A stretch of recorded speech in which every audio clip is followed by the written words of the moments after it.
All right, those DCOs quickly became quite complicated, but let's take a look at the rest of the layout now. So thank goodness the high pass filter is very simple. It's just a frequency knob, which we definitely have here on our first filter using the high pass output. So this is our frequency knob. That's all we need. Fantastic.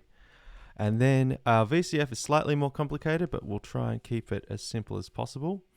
We have the a frequency knob for the low pass filter cutoff, got that. We've got a resonance slider, got that. And then we have three modulation sources, the envelope, LFO, and keyboard. Let's start, that means we're going to have to pretty much mix these together to feed into our single frequency CV input on our VCF here. We have to do a few things to work around the polyphony function as well here. So let's start by creating a mixer that's going to mix together our modulation sources. Again, just using this. And this is a polyphonic module.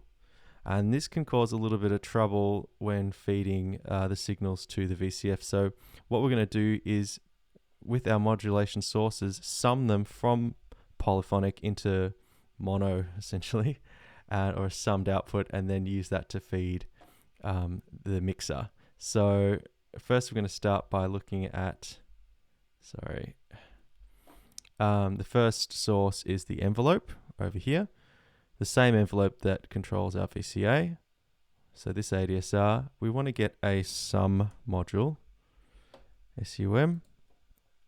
And we're going to take the output of our ADSR here, command click, and put it into the sum. So it takes a poly signal. You can see there's 6 channels currently being used there, and it's going to output it as a mono signal.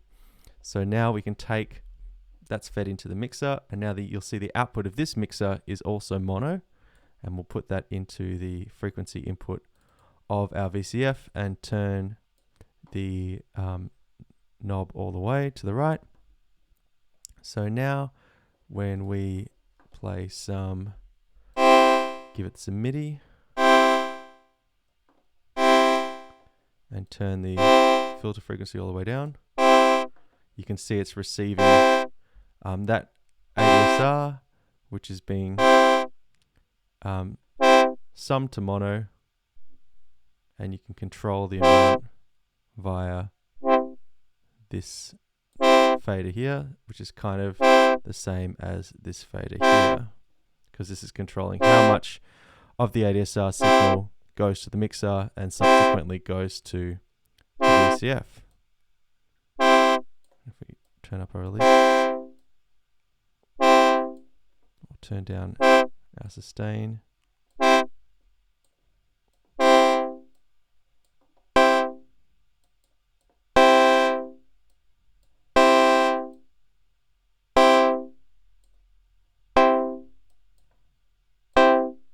and this is also the same ADSR that's controlling our VCA as well. Cool. The second thing is the LFO, and this is a little bit simpler. We can take because this LFO output, if you look at it from the triangle, is already it's a slim cable, so it's already a mono signal. So we can put that into our mixer, and then again, play our sequence, turn it down first, play our sequence, turn up the release, and then turn this up. So this LFO is being combined and summed or mixed in with the ADSR to create one modulation source, which is then controlling the voltage controlled filter. And finally, we've got the keyboard slider. So what the keyboard slider does is it connects the range of the keyboard as a modulation source for the filter. So the higher up on the keyboard you play, the more it opens the filter. Now I tried experimenting with this in VCV Rack by taking the volts per octave output, and feeding that into first a sum as well, because if we take a look at this cable, yes, it's what should be polyphonic, I believe. Let's just plug it in here and see. Yep, it's thick, therefore it's polyphonic. We want our filter modulation sources to be mono, so we'll duplicate the sum module, connect the volts per octave into that. So polyphonic cable goes in, mono cable comes out.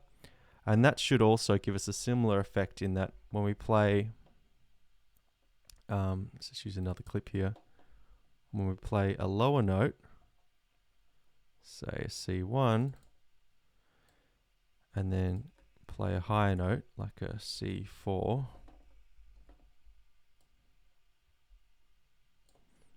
if I play these clips, we should hear more filter opening on the higher note. But I've had trouble making that kind of work. So for now, you can ignore that. Keep these two modulation sources down. So we're just going to have to leave out the keyboard for now. But otherwise, that's basically all the functionality of the voltage controlled filter. You can see here also that you can switch the envelope to work as a reverse envelope. We can do that on our patch as well by turning, instead of turning this frequency knob all the way to the right on the VCF, we turn it all the way to the left. But that will also, actually that will impact the LFO as well, but not in a way that we will be able to notice. So I guess that gives us that functionality too. So having it all the way to the right is like setting it with the ADSR in its normal position, and then all the way to the left is like switching to a reverse ADSR. And yeah, you won't notice the difference in the LFO anyway. So great.